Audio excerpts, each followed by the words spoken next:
12 best, dark, and ultra-violent episodes of the original Transformers cartoon explored.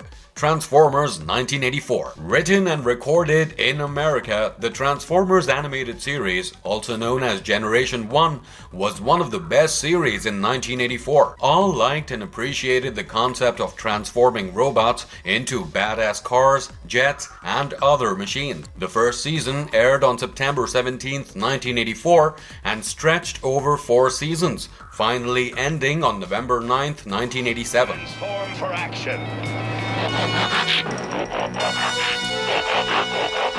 Now here's my plan. The series was inspired by Hasbro Company's toy line and produced by Sunbow and Marvel Productions. The series showcased a constant battle between two Cybertronian races, Autobots and Decepticons. Their constant battle sometimes crossed all lines and became way too brutal and violent. In today's video, we will talk about 12 such instances where the fight between the robots became ultra-violent. So, let's begin. Before we go into our explanation, we have a very small request. If you like our content, please support us by subscribing to our channel.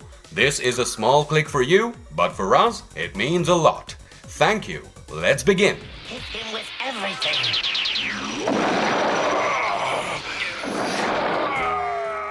1. Optimus sacrifices himself to protect the humans. Divide and Conquer, written by Donald F. Glut, episode titled Divide and Conquer, was aired on October 20th, 1984. The episode showcased one of the most brutal sacrifices made by Optimus Prime. The episode begins with Chip Chase, the highly intelligent friend of Spike Witwicky and an ally to the Autobots. Chip is helping out officials develop weaponry for use against Decepticons. While Chip starts his analysis, the Decepticon seekers arrive and blast their way into the factory. They soon ransack the place and begin draining the factory of its energy. With no other option, Chip sends a distress signal to the Autobots. Meanwhile, Optimus Prime and Spike are searching for traces of any Decepticon space bridge. Their search was going fruitless when Optimus received Chip's distress signal. Optimus hurries up to the factory while informing the remaining Autobots at the Ark, who also make way to the factory. Optimus arrives first and engages in a fight with the 3 Decepticons. The Decepticons are ruthless, while Optimus tries to prevent any harm to the humans. A stray shot from the Decepticons hits one of the supercomputers,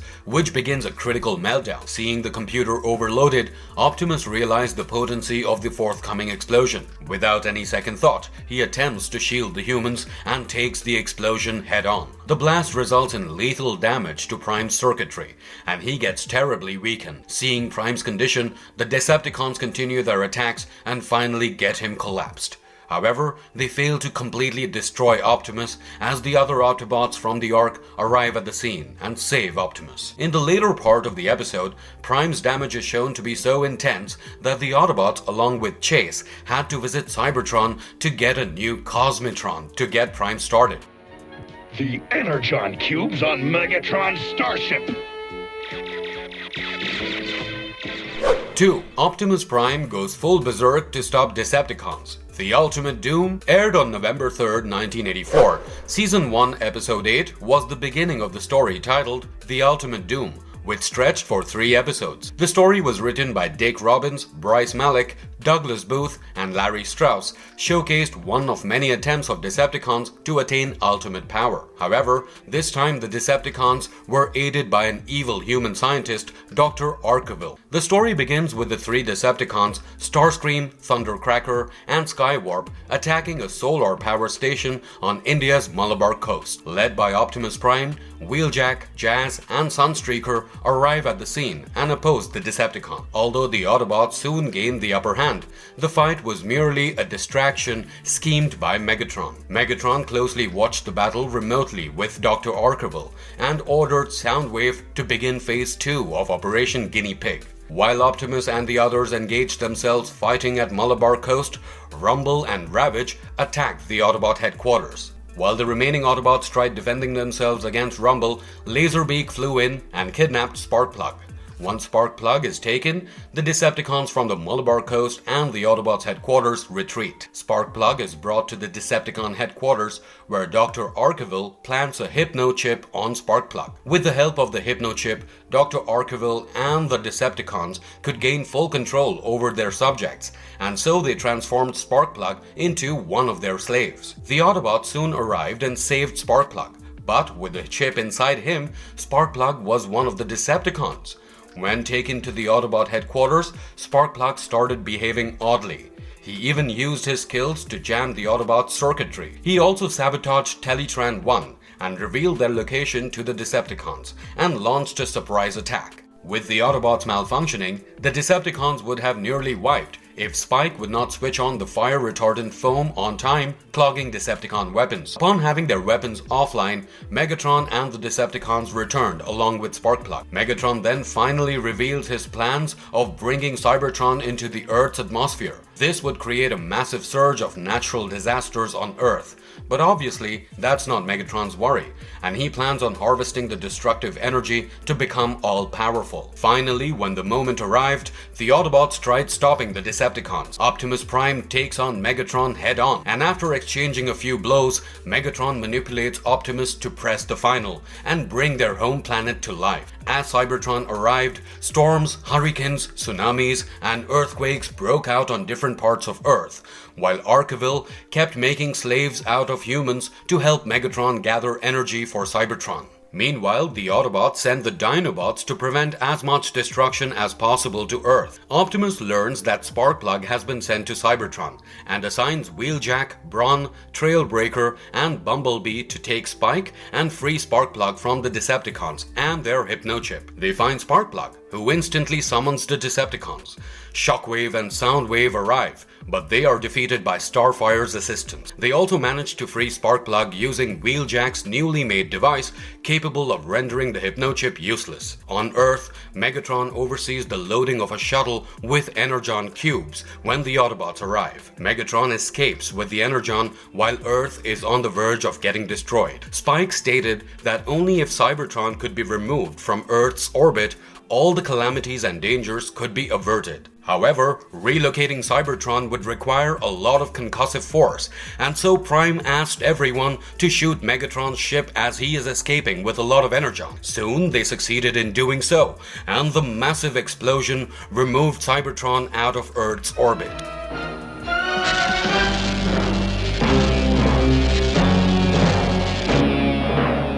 Three. Megatron challenges Optimus to death battle. Heavy Metal War Season 1, Episode 14. The next on our list is from the Heavy Metal story aired on December 15, 1984. Written by Donald F. Glut, the episode showcased an ultimate battle between the two opposing leaders, Optimus Prime and Megatron.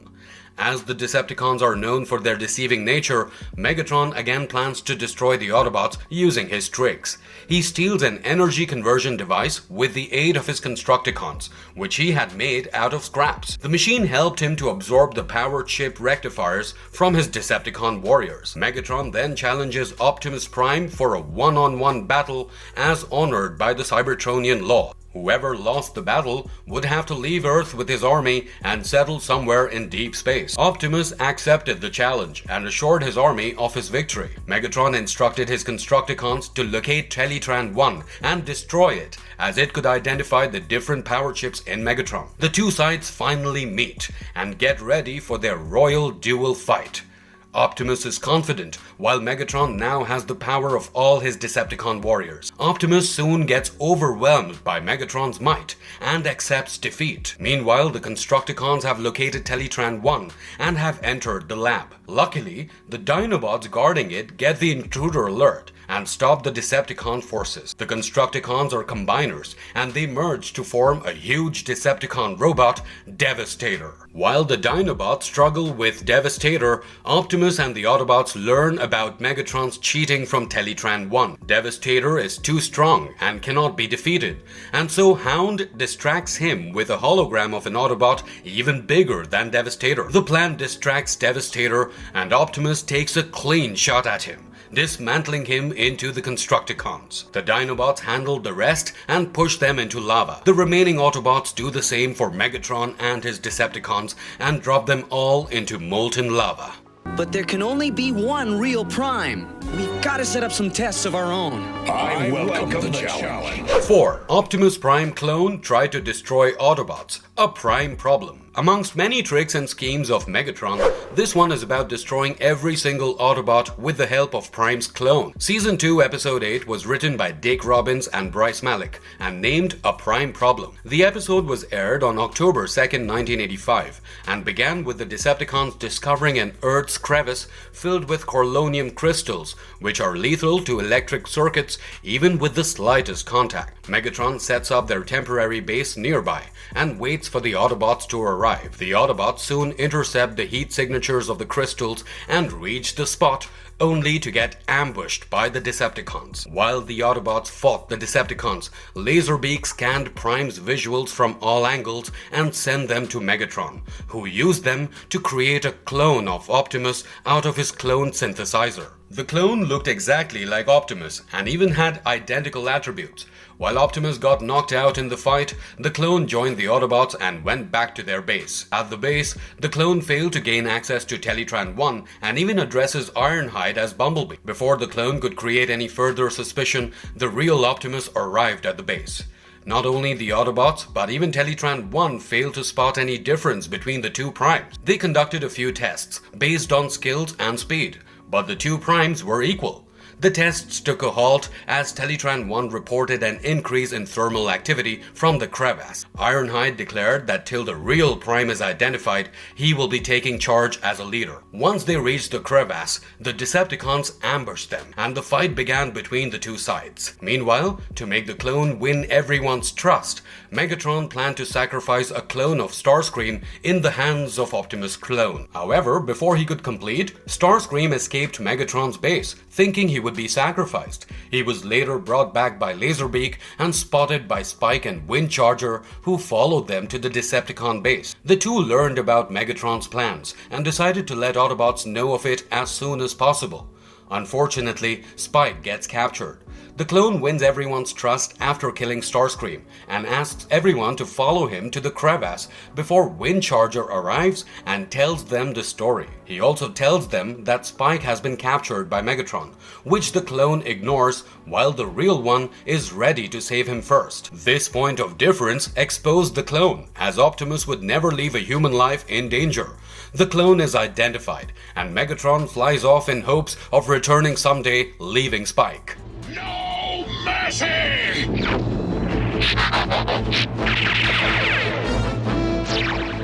5. The Autobots destroyed by the sun. Megatron's Master Plan Part 1 and 2, Transformers Season 2 showcased another brutal attempt by Megatron to destroy every Autobot. The story, stretching across 2 episodes, is titled Megatron's Master Plan and was first aired on October 14, 1985. Written by Donald F. Clute, the story begins with the mayor of Central City inaugurating a new solar tower. Things seemed normal, with people applauding and the mayor giving his speech, but it was short-lived as the Decepticon forces, consisting of Starscream, Thrust, Dirge, and Ramjet, arrived to steal the tower's energy. The tower did not have any power yet, and they simply started destroying the place upon seeing it. The guards came out with their tanks, but they were easily destroyed by the Decepticons. With no other option in hand, the mayor signaled the Autobots. The Autobot forces, led by Optimus, arrive and manage to get rid of the Decepticons easily, after which the mayor decides to honor them at City Hall. Sean Berger, who was the opposing mayor,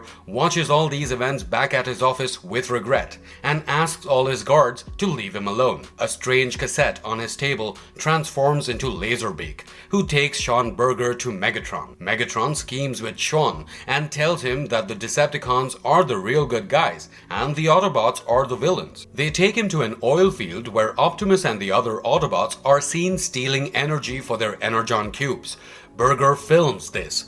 The next day, when the entire city prepares to celebrate Autobot Day, Burger manages to broadcast the video he had taken, where the Autobots appear to steal energy. The entire city then starts despising the Autobots, and they are asked to leave. The Autobots retreat to their base, where they are soon visited by Mayor and Burger's private army and arrested. The Autobots and the Decepticons were then taken to court, and the trial favored the Decepticons. Meanwhile, Spike escapes and seeks to investigate the case and finds out that the video showcasing Autobots stealing the energy were actually Decepticons in disguise. Back at the court, the Autobots are proved guilty and are asked to leave Earth once and for all. The same night, the Autobots are forced to take a shuttle and leave Earth for Cybertron. While their shuttle takes off, Megatron, who then had access to Teletran 1, used it to reprogram the rocket course for a one-way trip to the sun. Back on Earth, Spike produces the evidence to the mayor, while Megatron declares at a press conference that he will be ruling Earth and everyone should help the Decepticons gather energy for him. Things started getting grim as the Autobots were soon about to bombard the sun,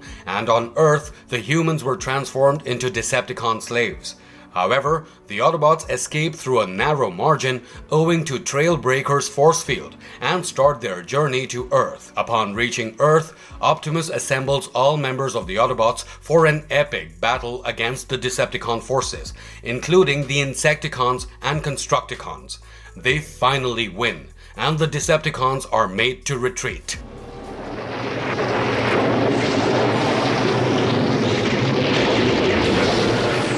Six, Autobots and Decepticons accidentally back into medieval times.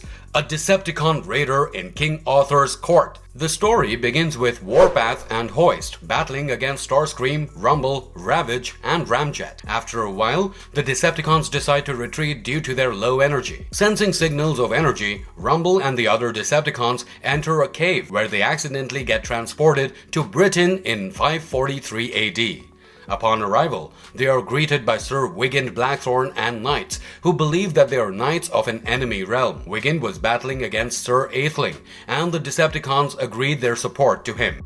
Spike, Warpath, and Hoist also time travel, and they reach the same place. Atheling decided to settle his differences with Wiggend over a jousting tournament. All this while Starscream seeks to rule the land on his own, and so he used this opportunity to kidnap Atheling's daughter Nimue, and threatened Atheling to give up his realm. The Autobots chased him, but failed due to their critical loss of energy. Starscream held Nimue captive in Wiggend's castle, and made the residents construct a primitive battery capable of charging him and the Decepticons. Soon a war between Decepticons and the Autobots engaged, but the Decepticons had an upper edge, as the Autobots were running low on energy. A medieval wizard, Beorth, had been observing everything and decided to help the Autobots by summoning lightning onto them and charging Warpath and Hoist, who easily take down Starscream's power dynamo and defeat the Decepticons. Written by Douglas Booth, the episode was aired on October 24th, 1985.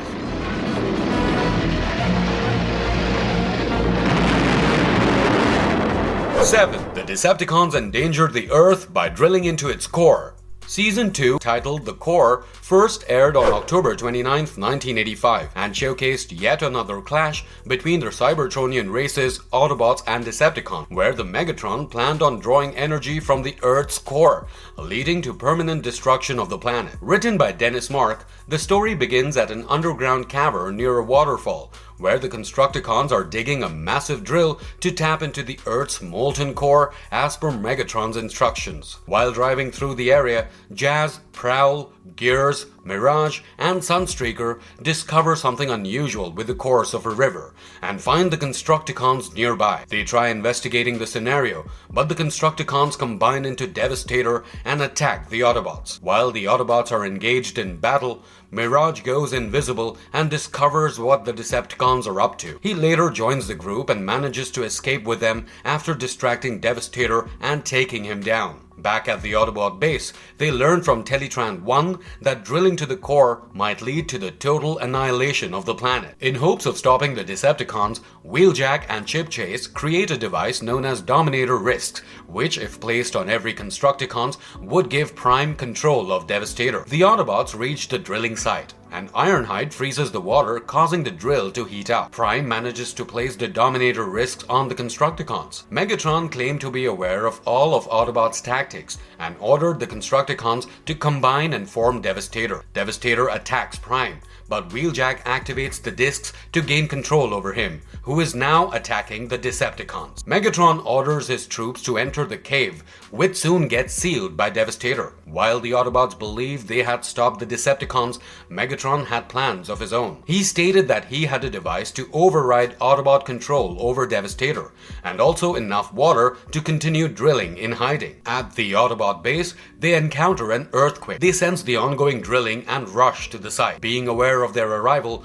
Megatron used his control switches to override Wheeljack's Dominator risks on Devastator, who then started attacking the Autobots. Wheeljack further boosted his control, making Devastator go crazy and attack Decepticons and Autobots. Finally, when the drill hits the core, Earth starts getting unstable. Megatron and the Decepticons plan on fleeing the site using their space bridge, but are stopped by Prime, who convinces Megatron to give Devastator's control switch to Wheeljack. Devastator is brought back to normal, and then destroys the drill and stops Earth from getting annihilated.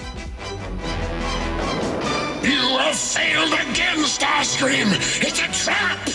8. Astrotrain and Blitzwing manipulate Starscream, try to kill Megatron. Triple takeover. Unlike most cases where the Autobots and the Decepticons engage in battle among themselves, Season 2, Episode 36 revolved around a Decepticon civil war. The episode was first aired on November 19, 1985, and was written by Larry Strauss. The story begins with Starscream, Blitzwing, and Astrotrain carving their faces along with Megatron's on a mountain. The three agree on removing Megatron's face and joining hands in overthrowing Megatron. While returning to their base, three plan out who will lead Megatron into a trap. Blitzwing and Astrotrain manipulate Starscream, who agreed to lead Megatron into a trap. He took Megatron into the sewers, claiming that there had been some Autobot energy reading, after which the door closed around him. Megatron realizes that it was a trap, but gets frozen while Starscream tries to escape. Starscream soon realized that his allies also locked the doors on him. Without Starscream and Megatron, Astrotrain and Blitzwing became the joint leaders of Decepticons. The two leaders created havoc and inflicted chaos and destruction on the cities. Optimus and the Autobots become aware of the situation and locate two Decepticons, Megatron and Starscream, in a tunnel. Optimus arrives at the tunnel but does not attack them and instead looks for the leaders of the Decepticons. This infuriated Megatron, as he had always called himself the leader of the Decepticons. The pair confront Blitzwing and Astrotrain, but by then, Devastator has also become one of the contenders to the throne of Decepticon leadership. A battle royale emerged between Megatron, Starscream, Blitzwing, Astrotrain, and Devastator, from which Megatron came out victorious. He decided to spare his comrades as the Decepticons' cause is superior to their petty fights. No, guys, don't! Don't you see it's some kind of a trap? Now! 9. Decepticons have resurrected a headless Guardian robot, Wardon. Written by David Wise, the next on our list is Wardon. The episode was first aired on December 25, 1985, and began with Starscream, Skywarp, Thundercracker escaping with a few human dignitaries. They are chased by the aerial bots, who soon outmaneuver them and save the humans. The Decepticons and Megatrons are annoyed about losing their air supremacy and plan to send the aerial bots back in time. Meanwhile, the Autobots get on board Omega Supreme and plan on visiting Cybertron after detecting strange signals from it. When Megatron learns about this, he makes up his own plan. Back in Cybertron, Megatron has a time machine called the Chronosphere, and all they need to do is get the Autobots to fall for their trap. When the Autobots reach Cybertron, they are attacked by Starscream, who later agrees on a truce and leads the aerial bots into Megatron's Chronosphere. Before they could realize the trap, Megatron activates Chronosphere and the aerial bots are sent 9 million years back into the past during Cybertron's golden age. Optimus tries stopping the machine but fails. The Decepticons retreat while Optimus orders the machine to be repaired. The aerial bots arrived at a different Cybertron, which is bright and full of life. There, they met a boy named Orion Pax and his friends Dion and Ariel. They also find younger versions of Megatron, Shockwave, and Soundwave, who all are highly admired by Orion and his friends. While unloading the ships, Orion is visited by Megatron, who mercilessly kills him and his friends to steal energy. Aerial bots find the dead boy and a mustache figure who they convince to repair Orion. At present, Optimus and the Autobots are trying to repair Chronosphere, while the Decepticons engage in reactivating a headless Guardian robot that Shockwave has just discovered. Back in the past, Orion Pax was recovered and given the name Optimus Prime, who then took out the entire Decepticon frontline. Things oddly looked in favor of the Decepticons as they managed to gain their superiority both in the past and the present. The Headless Guardian robot is immensely powerful and gave the Autobots a tough time, while in the past, the aerial bots were cornered and trapped by the Decepticons. However, Wheeljack managed to repair Chronosphere on time, which helped them bring back the aerial bots. Upon arrival, the aerial bots combine to form Superior and defeat the Guardian robot. The aerial bots narrate their experiences and Optimus thanks them for saving him.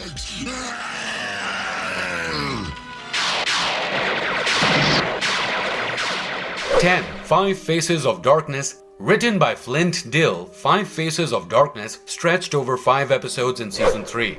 The first episode was aired on September 15th, 1986 and showcased a brief period of peace for the Autobots after defeating Unicron. Autobots have reclaimed Cybertron, leaving the Decepticons to fight amongst each other for Energon on a planet known as Char. While they fight over a few Energon cubes brought by Astrotrain, Cyclonus realizes the need to reform the Decepticons. The Galactic Olympics are soon to arrive, where Blur wants to participate, but is sent to Autobot City on Earth to deliver the new transformation cog for Metroplex by Willy. The competition is soon sabotaged by a Skoxoid, who detonated the Olympic flame, raining smoke, and also released a few Sharkticons. The Autobots fight back, but fail to prevent Spike, Cup, and Ultra Magnus from getting kidnapped. Rodimus Prime tried stopping the Skoxoid spaceship, but failed, while RC and Springer set off to find a spaceship to pursue.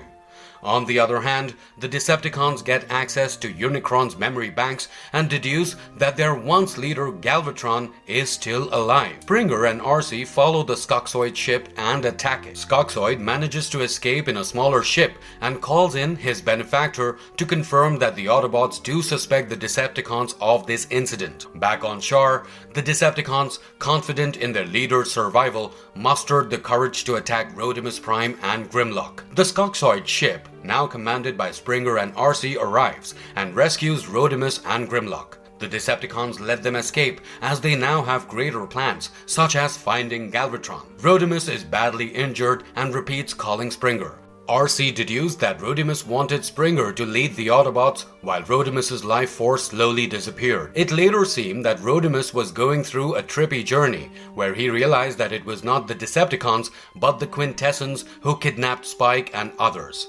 On Quintessa, Spike, Magnus, and Cup are given death sentences, while on Thrull, Cyclonus sends Scourge to pull out Galvatron from the plasma pool. Driven insane by the plasma, Galvatron attacks them all, but later calms down after Scourge talks him down. On Quintessa, the Autobots rescue their friends while the Quintessence, obsessed over destroying the Matrix, destroy their own world and watch it from a distance. Autobots, however, manage to escape the blast. Galvatron learns about the current developments and decides to punish humans. Blur and Wheelie spot Galvatron near the solar system and warn Outpost 1, which Galvatron easily destroys.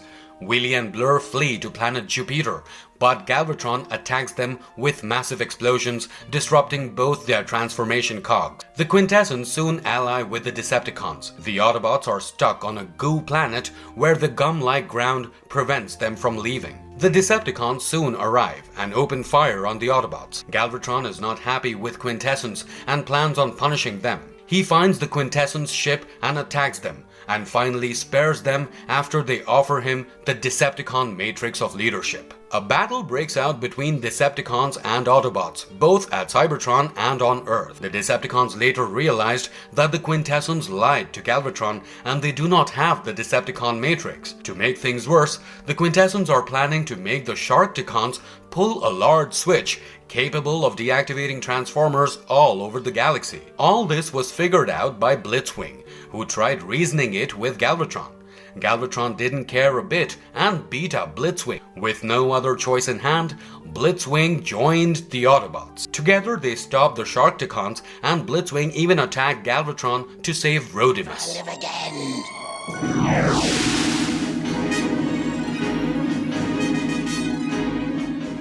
11. The Return of Optimus Prime. Season 3, Episode 29 and 30 were aired on February 24th and 25th in 1987. The story, titled The Return of Optimus Prime, was written by Sherry Wilkerson and Marv Wolfman. The story revolves around an evil scientist, Gregory Swafford, who tries to use Prime's body to lure every Transformer to his lab and infect them with a deadly Sunspore virus that would instill hatred amongst them and make them kill each other. Gregory flashbacks to a fight between Optimus and Megatron that resulted in an explosion of chemicals, causing him a scar on his face. He is joined by Jessica Morgan, who later tries to save Optimus Prime. Meanwhile, Galvatron learns about Prime's body and tries his own ways to get hold of it. The Autobots arrive at the lab where Prime's body is kept, while Rodimus warns everyone not to touch any red dust. With the scientists missing, they realized it was a trap, and the red dust soon got scattered around the Autobots. The infected Autobots go crazy on each other and fight, while Galvatron arrives looking for Prime's body. The hate plague soon started spreading amongst humans. Meanwhile, Skylynx rescues Quintessence in exchange for his help in reviving Optimus. Optimus is revived and alerted about the current scenario. He thanks Quintessence and starts organizing what remains of his army.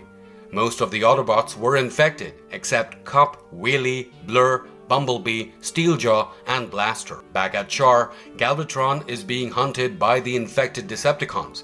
Prime arrives, and Galvatron settles on an agreement to save themselves from the present bizarre scenario. Meanwhile, Rodimus is infected as well, and after fighting Optimus, he is knocked unconscious. Optimus then extracted the Matrix from his fallen comrade and returned to Autobot City. He asked the Quintessence to travel into the Matrix and find out solutions to stop this virus. The combined wisdom of the Matrix is finally released, which helped get the world rid of the virus. Hold your breath, everyone, and pray. 12. The Rebirth. Season 4, Episode 1, 2, and 3. The last one on our list also happens to be the last season of the American series. The first episode of Season 4 was aired on November 9th, 1987, and the last one on November 11th of the same year. The season consisted of 3 episodes which were all a part of the Rebirth storyline. Written by David Wise, the story continues after the world is secured from the Sunspore virus. Things have been quiet since then, but Optimus has had visions after opening the Matrix. Goldbug, the reformed Bumblebee, informs Prime about the soon-to-arrive Decepticon forces, and Prime believes that this is an onset of a new danger. The Decepticons had arrived to steal something, after which they returned. Unable to deduce their actions, Optimus ordered everyone to get on board their ships and head for Cybertron. Upon reaching Cybertron, they learned that the Decepticons had stolen the key to the plasma energy chamber, the forge where the Autobots were created millions of years ago. They secured the key, but a severe volt from the plasma energy sent their ship millions of miles away into space. Their ship crashes on a planet named Nebulos. With their spaceship damaged, the Autobots, along with the Witwikis, search for civilizations. The Autobots meet a band of Nebulan rebels who struggled against the Hive, an authoritative group of telekinetics who have enslaved Nebulos with the help of their machine. The Autobots and the Nebulans plan on allying with them and then combining to form a new breed of Transformers known as the Headmaster. Meanwhile, the Decepticons formed their alliance with the Ruthless Hive and opposed the Headmasters as Decepticon Headmasters and Target Masters. Optimus merges with Vector Sigma and discovers the deadly secrets of the plasma energy, while Zarak, the evil leader of the Hive, turns an entire Hive city into a deadly robot named Scorponok. With the help of Cerberus, Spike managed to change the lost city of the Hive into another giant robot named Fortress Maximus, who engaged in a brutal fight with Scorponok. Spike and the Nebulans managed to deactivate the plasma energy chamber after it releases a wave of energy to the sun. Vector Sigma managed to absorb all the solar energy, redirecting it to revitalize Cybertron and restoring it to its golden age. And if you liked our content, don't forget to leave a like and subscribe to us if you haven't already. Have a good one and be safe. Thanks, everyone. It's going to go Nova Prime! Spike, shut down. Plasma energy chamber.